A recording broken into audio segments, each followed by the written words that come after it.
Well, now, if you hand me a chipped coffee cup and a minute to breathe, I'll tell you about a waterway that don't just run, it remembers.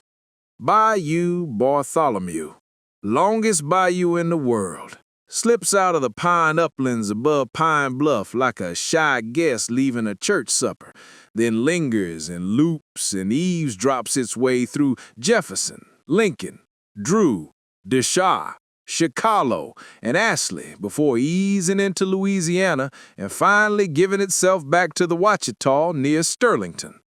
Folks say rivers hurry to an appointment. A bayou keeps company. This one's been keeping company a very long time. Here's the thing. Bayou Bartholomew is a ghost of a bigger river, an old address on the Arkansas River's forwarding card. A couple thousand years back, the big river shrugged its shoulders and wandered east, leaving behind a deep, ox-bowed groove that never quite got over the breakup. That groove took on rain and memory and became this slow green storyteller. You can see the fingerprints of that former might everywhere.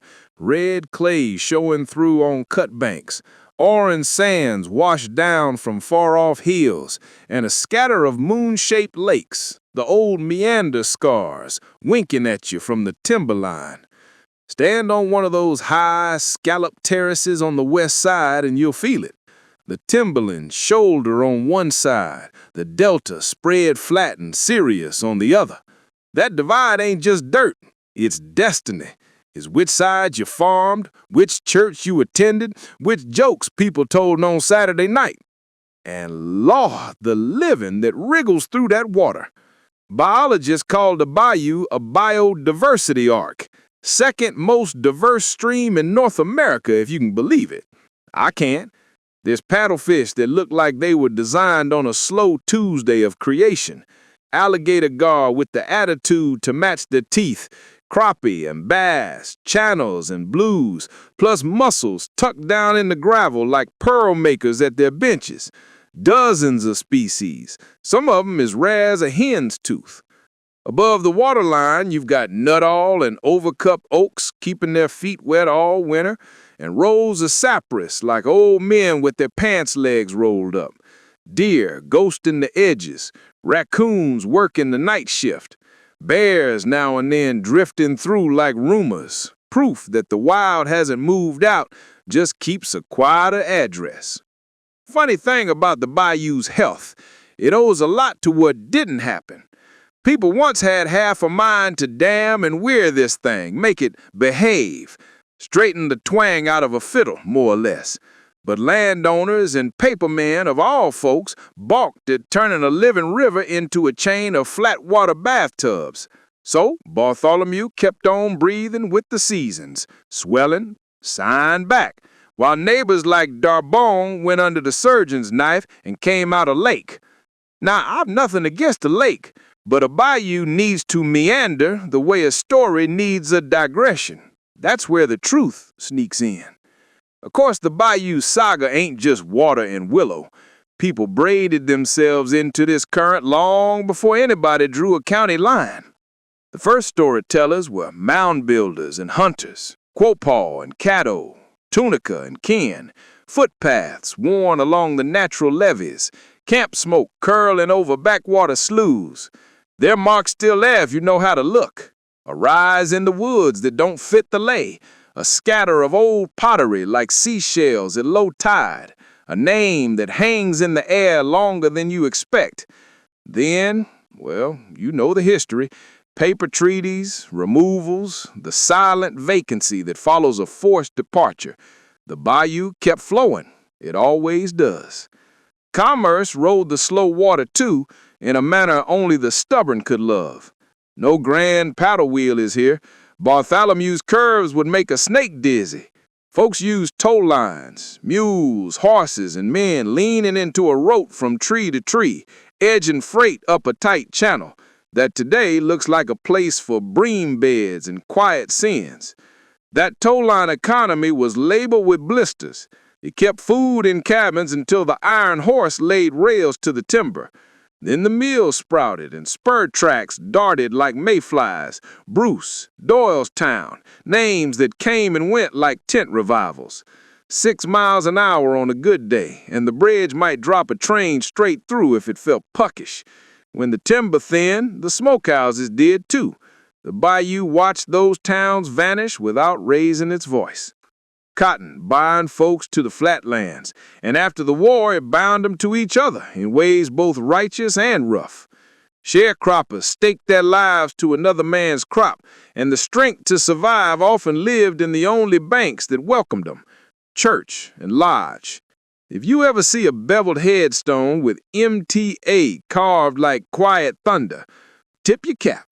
Mosaic Templars of America, black fraternal might, burial insurance, dignity when the world said you were worth less than a mule. Many of those stones rest within a stone's throw of Bayou Bartholomew, because grief, like water, follows the low ground. Floods taught scripture by other means. Folks remember 1874, 1882, and the big one, 1927, when the River family rose as one and people loaded what they could fit into a Ford, praying the bridge at Tiller would hold like a promise. Hard times wasn't just high water. The Depression taught grit with a side of humor. Possum pelts fetched grocery money. A man might borrow a keg that wasn't his, sell the pints honest as any merchant, and buy his way out of picking cotton. Baptisms made the bayou holy on Sundays. Long white robes, a deacon with a hand like a shovel, and a choir that could cut through July air thick as sorghum. Same water, 2 sacraments, livelihood and salvation. I'd like to tell y'all this ended neat and tidy, but the modern chapter is a knot of its own time. Chemicals slipped in, some on purpose, some with shrugs. Engines drained their black blood into the ditch. Paper mills stink, rolled the night breeze like a bad mood. Health folks penned advisories to the fish, and one summer of hard thirst, relift pumps shook the bayou down to sand and memory. You can't drink from it now like Grandpa did. You can still sit with it, though. That counts. And yet, because there's always an and yet, the bayou still throws a line across time. A Japanese relocation center at Jerome sat just over yonder in the 1940s, proof that the great gears of the nation grind even on back roads. Floods still come, shy or bold. Bears still pass through like a rumor looking for a place to become fact. Boys still brag about flatheads big enough to drag the ground between 2 men's shoulders. Pastors still favor the deep hole below a certain bend for baptizing, because some places hold a hush you can't fake. So what is Bayou Bartholomew? A water tour, sure, but also a file cabinet of the South. Geology, ecology, economy, and memory, all filed under B. It's where 2 worlds meet, the Pine Terrace and the Delta, and act married even when they're fussing. It's the longest bayou in the world, and the shortest path to understanding how land makes people and people remake land. Sometimes gentle, sometimes not. I started with a ghost river and a chip cup. Let me circle back. Bayou Bartholomew is a river that lingers, yes, but it's also a river that listens. If you stand quiet on a cypress root and let your thoughts unspool, you hear it. Stories braided like fishing line. The ones that did happen, the ones we forgot, and the ones we were scared to tell. The current will carry them, slowly, stubbornly, around the next bend. And if we got any sense, we'll walk alongside, matching its pace, remembering what to keep and what to mend.